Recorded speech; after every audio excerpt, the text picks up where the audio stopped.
মহালয়া মানেই পুজোর ঠাকে কাঠি পড়ে যাওয়া। মহালয়ার শোনাটা তো একটা ইমোশন, কিন্তু এখন আমরা মুখিয়ে থাকি মহালয়া দেখার জন্য। স্টার জলসায় মহালয়ার দিন ভোরবেলায় আসতে চলেছে মাতৃরূপেণ সংস্থিতা। সম্প্রতি হয়ে গেল তারই প্রেস কনফারেন্স। দেখে নেব সকলে কি বলছেন।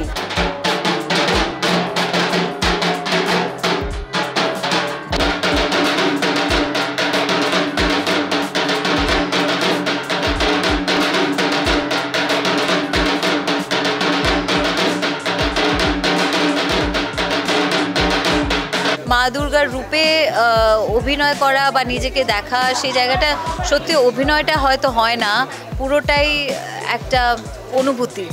সেই অনুভূতি থেকেই আমি যতটুকুন যা করতে পারি, কারণ মা দুর্গার বিভিন্ন চরিত্রে যখন আমরা করি তখন বিভিন্ন চরিত্র ফোটানোর জন্য অভিনয় করতে হয় হয়তো, কিন্তু মা দুর্গার রূপটা আমার মনে হয় প্রত্যেকটা মহিলার মধ্যে আছে, প্রত্যেকটা নারীর মধ্যে আছে।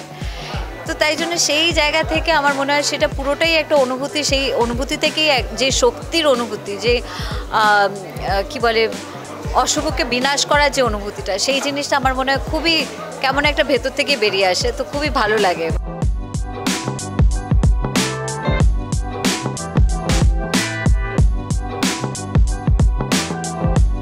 এবারে পার্বতী আসছে তার ছানাপুটেদের নিয়ে, সে সরস্বতী, লক্ষ্মী, গণেশ, কার্তিক, সবাই চারজনে অনেক অনেক প্রশ্ন তাদের, এবং প্রত্যেকটা প্রশ্নের উত্তর দিতে দিতে সে আসছে। সেইটা আমার মনে হয় অনেকটাই আলাদা বাকিদের থেকে। আর আরেকটা যেটা ভীষণ ইম্পর্টেন্ট, সেটা হচ্ছে হয়তো এই মাতৃরূপেণ সংস্থিতা থেকেই হয়তো অনেকে অনেক কিছু জানতে পারবে মাইথোলজির ব্যাপারে, যেটা হয়তো অন্যভাবে জানা সম্ভব নয়, সেটা সেদিন মানে টিভির পর্দায় জানতে পারবে অনেকে।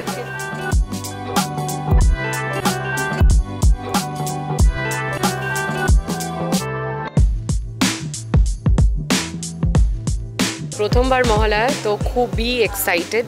আমার কাছে ভাষা নেই প্রকাশ করার যে আমি কতটা এক্সাইটেড। আর আমি যখন ফোনটা পাই স্টার্ট থেকে, আমি তখন একটা আলাদা নন ফিকশন করছিলাম অন্য চ্যানেলে, সো আমি ভেবেছিলাম হয়তো আমি করে উঠতে পারবো না, কিন্তু মায়ের ইচ্ছা থাকলে আর যদি এটা আমার ভাগ্যে থাকে তো সেটা আমার থেকে কেউ নিয়ে নিতে পারবে না।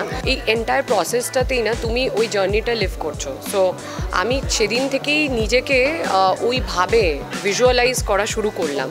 অ্যান্ড কারণ এটা না যে কোনো চরিত্র নয় সিনেমার, যেটা আমরা কিছু অন্য একটা গল্প থেকে বা আমরা নিজেদের মতন করে করতে পারবো। এটাতে না তোমাকে কোথাও না কোথাও তুমি একটা এমন একটা মানে একটা কি বলবো, মানে আমাদের ভেতরে, প্রত্যেকটা নারীর ভেতরে যে শক্তিটা থাকে, সেই শক্তিটাকে তোমায় বিশ্বাস করতে হবে, সেই শক্তিটাকে তোমার নিজের মধ্যে অনুভব করতে হবে।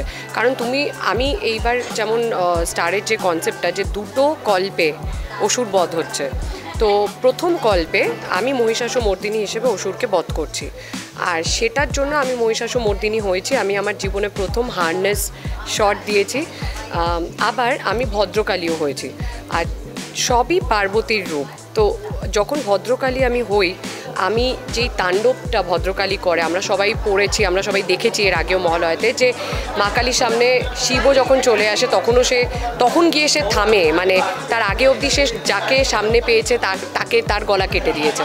তো সেই তাণ্ডবটা, সেই অ্যাগ্রেশনটাকে আনার জন্য আমাকে যথেষ্ট পরিমাণের মানে আমাকে এটা বিশ্বাস করতে হয়েছে যে হ্যাঁ আমি একটাই ঠাকুরকে বলেছিলাম যে মা আজকে তুমি আশীর্বাদ করো আমাকে, যাতে আমি করতে পারি সবটা ভালো করে। কারণ আজকে আমি যে কোনো কিছু করছি না, আজকে আমি তোমার চরিত্রটাকে অভিনয় করছি। So this is everything for me, so special. তো আমার মনে হয় যে ওই দিন আমার ওপর সত্যিই ভগবানের আশীর্বাদ ছিল, আর আমার ওপর কোথাও না কোথাও মা কালী ভর করেছিল, নাহলে আমি হয়তো করতে পারতাম না ওই তাণ্ডবটা। কারণ আমি জানি না দর্শকের কী ফিডব্যাক হবে, বাট তার আগে ওখানে উপস্থিত সবাই তো সবার গায়ে কাটা দিয়েছে সিনগুলো দেখে, বা ডায়লগগুলো, বা যখন আমি অ্যাকশন করেছি, যখন আমি ডান্স করেছি ভদ্রকালী রূপে, তো সবটাই আমার কাছে একটা অভিজ্ঞতা।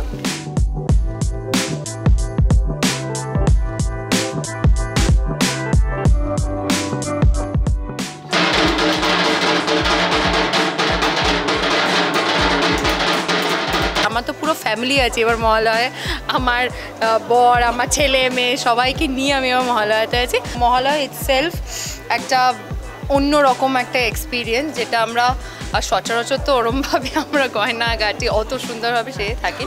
I think it's a team effort. I wanted to play Mahadev for the past 16 years. But যতবার I've told them যতবার Manifestation. no, not manifestation, yeah, actually it has not worked out somehow. But now it has, so it's a manifestation. Yes, but it's somehow worked out after 16, and this is special for me.